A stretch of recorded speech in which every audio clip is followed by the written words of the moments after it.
انجیلی بیان جو ہمارے خدا یسوع مسیح کی معرفت لکھا گیا اور اس کا 19واں باب اور اس کی 28ویں آیت سے لے کر 31ویں آیت تک ہم پڑھیں گے۔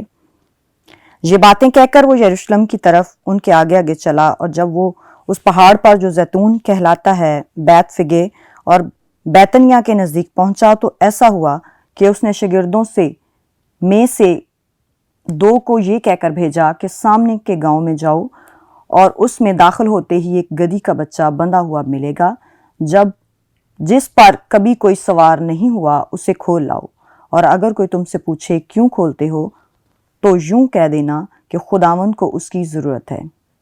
آمین۔ جب ہم دیکھتے ہیں کہ خدا یسوع مسیح کا شاہانہ داخلہ یروشلم میں ہوا تو کچھ دن پہلے خدا یسوع مسیح نے لازر کو زندہ کیا تھا، اور یروشلم کے لوگ خدا یسوع مسیح کو نبی ماننے لگے۔ اور پھر جب شاہانہ داخلہ یروشلم میں ہوا تو لوگ کیا کرتے ہیں؟ نعرے لگاتے ہیں جو خداوند کے نام سے آتا ہے۔ وہاں پر ہم دیکھتے ہیں کہ خدا یسوع مسیح کیا کرتے ہیں؟ گدھے کے بچے پر سوار ہو کر آتے ہیں، اور لوگ اپنے کپڑوں کو بچھاتے ہیں، لوگ کھجور کی ڈالیاں لیتے ہیں اور ان کو اٹھا کر نعرے لگاتے ہیں، مبارک ہے وہ جو خداوند کے نام پر آتا ہے، کیونکہ خدا کے سوا کوئی ایسے معجزات نہیں کر سکتا۔ ہم کھجور کی خصوصیات کو دیکھیں گے کہ کھجور جو ہوتی ہے وہ صحت کے لیے بہت اچھی ہوتی ہے، اور وہ ایک مضبوط اور سرسبز درخت ہوتا ہے، اور اس کے لیے ہم دیکھتے ہیں کہ بہترین پھل ہے اور حکمت سے بھرپور ہے، وہ بہت سی بیماریوں کا علاج بھی ہے۔ اس درخت کا تنا ہم دیکھتے ہیں کہ بالکل سیدھا ہوتا ہے، اور یہ پورا سال سرسبز رہتا ہے۔ ہم اس کی مشابہت کو دیکھتے ہیں کہ خدا یسوع مسیح کے ساتھ اس کی مشابہت ہے کہ خداوند یسوع مسیح پر جتنے بھی مشکل حالات تھے، کچھ بھی تھا، انہوں نے گھبرائے نہیں، انہوں نے ہمیشہ اپنے اس چیز کو قائم رکھا جو خدا نے ان کو کام دیا تھا، انہوں نے اس کو پورا کیا بغیر انہوں نے کوئی عذر پیش کیے، انہوں نے اس کام کو پورا کیا۔ اگلا حوالہ ہم دیکھیں گے زبور 92 اور اس کی 12ویں آیت میں لکھا ہے کہ صادق کھجور کی مانند ہے۔ صادق شخص کو جو خدا کے ساتھ چلتے ہیں، خداوند جن کے ساتھ اپنے لوگوں کے ساتھ اپنے عہد باندھتا ہے، صادق اور راست باز جو لوگ ہوتے ہیں، ان کو کھجور کے درخت کے ساتھ تشبیہ دی گئی ہے۔ ہم اس کے لیے حوالہ دیکھیں گے زبور 92 اور اس کی 10ویں آیت۔ صادق کھجور کے درخت کی مانند سرسبز ہوگا اور وہ لبنان کے دیودار کی طرح بڑھے گا۔ جب ہم دیکھتے ہیں کہ یہ درخت بڑھتا اس کی اونچائی بہت زیادہ ہو جاتی ہے، اور صادق کیا ہے؟ کھجور کے درخت کی مانند سرسبز ہوگا۔ جو خدا کے ساتھ لوگ چلتے ہیں وہ ہمیشہ سرسبز رہتے ہیں۔ جب ہم دیکھتے ہیں کہ ان پر کوئی بھی مشکل ہوتی ہے، کوئی بھی پریشانی ہوتی ہے، لیکن خدا ان کلام میں لکھا ہے کہ صادق 70 بار بھی گرے گا تو خدا اسے کھڑا کرے گا اور اسے اٹھا کھڑے کرنے کی قدرت رکھتا ہے۔ جب ہم اس کے لیے حوالہ دیکھتے ہیں لوکا کی انجیل 2 باب اور اس کی 14ویں آیت میں، خدا یسوع مسیح کی پیدائش پر کہ عالم بالا پر خدا کی تمجید ہو، تو وہاں پر بھی فرشتے کیا کرتے ہیں؟ خدا یسوع مسیح کی تمجید کرتے ہیں۔ اور جب یروشلم میں شاہانہ داخلہ ہوتا ہے یسوع مسیح کا، تو وہاں پر بھی لوگ نعرے لگاتے ہیں، خدا یسوع مسیح کو ویلکم کرتے ہیں۔ اور پھر ہم جب دیکھتے ہیں کہ یسوع مسیح کا شاہانہ داخلہ یروشلم میں ہوتا ہے تو لوکا کی انجیل اس کا 19واں باب اور اس کی 38ویں آیت میں صلح اور سلامتی کا پیغام بھی ہے ہمارے لیے۔ جب بادشاہ آتے تھے اور جب وہ گھوڑوں پر سوار ہوتے ہیں، اور گھوڑا ایک جنگ کو ظاہر کرتا ہے، جو لوگ گھوڑے پر سوار ہو کر جاتے تھے تو وہ جنگ کا اعلان کرتے تھے۔ اور جب ہم گدھے کو دیکھتے ہیں کہ کوئی بھی بادشاہ جب کسی کے ساتھ صلح کے لیے جاتا تھا تو وہ گدھے پر سوار ہو کر جاتا تھا۔ خدا یسوع مسیح کا جب شاہانہ داخلہ ہوتا ہے تو وہ گدھے کے بچے پر کیا ہوتے ہیں؟ سوار ہو کر آتے ہیں۔ وہ صلح اور سلامتی کا ہمیں پیغام دیتے ہیں۔ وہ بطور بادشاہ بھی اس دنیا میں آئے، وہ حقیقی بادشاہ ہیں، وہ دونوں جہان کے مالک بھی ہیں، ان کی بادشاہت کا آخر نہ ہوگا۔ جب ہم دیکھتے ہیں کہ خدا یسوع مسیح حلیم، فروتن اور خاکسار بن گئے، اور وہ خود ایک بادشاہ تھا، اور جب ان کی پیدائش ہوتی ہے تو ہم دیکھتے ہیں کہ وہ چرنی میں پیدا ہو رہے ہیں، تو انہوں نے اپنے آپ کو کیا کیا؟ خاکسار بنا لیا، خاکی صورت اختیار کی، اور وہ دنیا میں آئے۔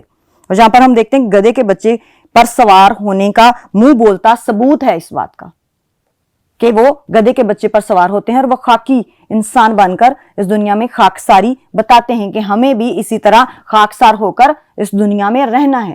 ہم اس کے لیے حوالہ دیکھیں گے کہ یسایہ نبی کا صحیفہ اس کا 9واں باب اور اس کی 6 آیت۔ اس لیے ہمارے لیے ایک لڑکا تولد ہوا اور ہم کو ایک بیٹا بخشا گیا اور سلطنت اس کے کاندھے پر ہوگی اور اس کا نام عجیب مشیر خدائے قادر ابدیت کا باپ اور سلامتی کا شہزادہ ہوگا. ہم دیکھتے ہیں کہ وہ صلح اور سلامتی کا کیا ہوتا ہے؟ شہزادہ ہوتا ہے. اور اس کے لیے اگلا حوالہ دیکھیں گے فلپیوں 2 باب اور اس کی 6 اور 11 آیت میں. اس حوالہ میں یسوع مسیح کی حلیمی کے بارے میں واضح طور پر ہمیں ذکر ملتا ہے.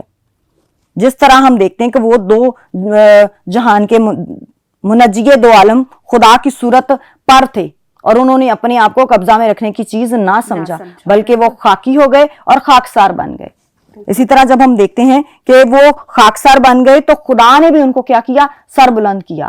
آج ہمیں ضرورت اس بات کی ہے کہ اگر ہم اپنے آپ کو خدا میں رکھتے ہیں کہ خدا اگر ہمارے اندر ہے تو ہمیں خاکسار بننے کی ضرورت ہے, ہمیں حلیم ہونے کی ضرورت ہے. اور جس طرح ہم اس بادشاہ کو ویلکم کرتے ہیں اسی طرح ہمیں اس ابدی بادشاہ کو اپنی زندگیوں میں ویلکم کرنا ہے اور اپنی زندگیوں کو خاکسار بنانا ہے, حلیم ہونا ہے اور ہمیں فروتنی سے خاکساری سے اپنی زندگیوں کو گزارنا ہے. آمین. بڑی خوبصورتی سے مسز راحت نے ہمیں بتایا کہ کس طرح خداوند خدا کا شاہانہ استقبال کیا گیا. میرے عزیزوں, خداوند خدا کے استقبال کے لیے لوگوں نے اپنے کپڑے بچھائے, کھجور کی ٹہنیوں کو بچھایا اور اس پر چل کر خدا یروشلم کے اندر آئے. خداوند جانتے تھے کہ آج جو یہ لوگ مجھے پیار کر رہے ہیں آنے والے دنوں میں میرے ساتھ کیا ہونے والا ہے. خداوند کو سب چیزیں پتہ تھی. وہ ان لوگوں کو دیکھ رہے تھے. وہ ان دنوں میں بھی جب وہ اس کے ساتھ رہے وہ انہیں شفا دیتے رہے, وہ ان کے ساتھ ساتھ رہے, ہر غم میں ہر دکھ میں ان کے ساتھ ساتھ رہے. جب لازر کو انہوں نے زندہ کیا, جب لوگوں نے یہ معجزہ اپنی آنکھوں سے دیکھا تو تب انہوں نے خداوند یسوع مسیح کو نبی مانا تھا, کیونکہ وہ ایک مردے کو چلتا پھرتا انہوں نے اٹھ کے چلتا پھرتا دیکھا. میرے عزیزوں, خداوند ہماری زندگیوں میں بھی بہت بڑے بڑے کام کرتا ہے اور ہماری زندگیوں میں بھی کبھی کبھی ہمیں اسی طرح ویلکم کیا جاتا ہے. ہماری زندگیوں میں بھی آنے والے دکھ سے پہلے ہمیں بہت سی خوشیاں ملتی ہیں.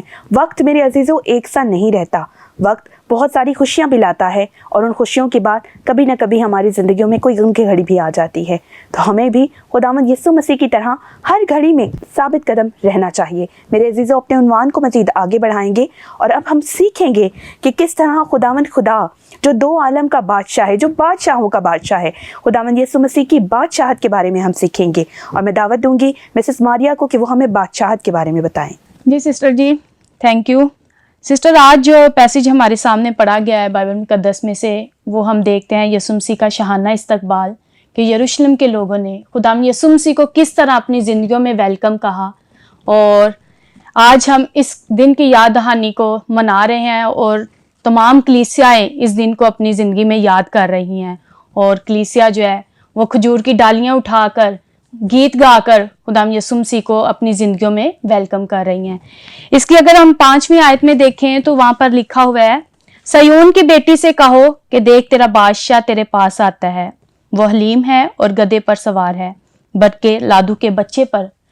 سسٹر, اس پیسیج میں ہمیں یسوع مسیح کی بہت خاصیت کے بارے میں پتہ چلتا ہے. وہ حلیم ہے, وہ بادشاہ ہے, وہ صلح کروانے کے لیے آیا ہے. اور اس میں اگر ہم دیکھیں کہ وہ حلیم ہے اور گدھے پر سوار ہے, یسوع مسیح نے اپنے لیے کوئی شاہانہ سواری کا انتخاب نہیں کیا, بلکہ انہوں نے اس چیز کو جو ہم انسانی سوچ رکھتے ہوئے نہ اس کو نہ چیز سمجھتے ہیں, کیونکہ ہم انسان جو ہیں وہ گدھے کو سب سے کم تر سمجھتے ہیں کہ گدھا جو ہے وہ کم تر ہے, وہ نہ چیز ہے. لیکن یسوع مسیح نے اس کو اپنے لیے چنا کہ وہ اس پر سواری کریں تاکہ وہ صلح کا پیغام دے, حلیم ٹھہرائے. اور جب ہم یسوع مسیح کی حلیمی کے بارے میں سیکھتے ہیں تو زکریا 9 زکریا کی کتاب اس کا 9واں باب اس کی 9ویں آیت میں لکھا ہے, اے بنت سیون تو نہایت شادمان ہو, اے دختر یروشلم خوب للکار, کیونکہ دیکھ تیرا بادشاہ تیرے پاس آتا ہے, وہ صادق ہے اور نجات اس کے ہاتھ میں ہے. اس آیت کا جب ہم سٹڈی کرتے ہیں تو ہمیں یسوع مسیح کی ان خاصیت کے بارے میں پتہ چلتا ہے. وہ ہمارا بادشاہ ہے, ابدی بادشاہ ہے, وہ ہماری خلاصی کرانے کے لیے, وہ ہمارا نجات دہندہ ہے, وہ صادق ہے, وہ ہماری, اس میں ہمیں یسوع مسیح کی تمام خاصیت کے بارے میں پتہ چلتا ہے. وہ حلیم ہے. اگر ہم سسٹر دیکھیں کہ خدمت سے پہلے بھی یسوع مسیح نے ہمیں حلیمی کا درس دیا. متی کی انجیل اس کا 11واں باب اور اس کی 28ویں اور 29ویں آیت کا جب ہم مطالعہ کرتے ہیں تو وہاں پر خداوند یسوع مسیح کہتے ہیں, اے محنت اٹھانے والوں اور بوجھ سے دبے ہوئے لوگوں,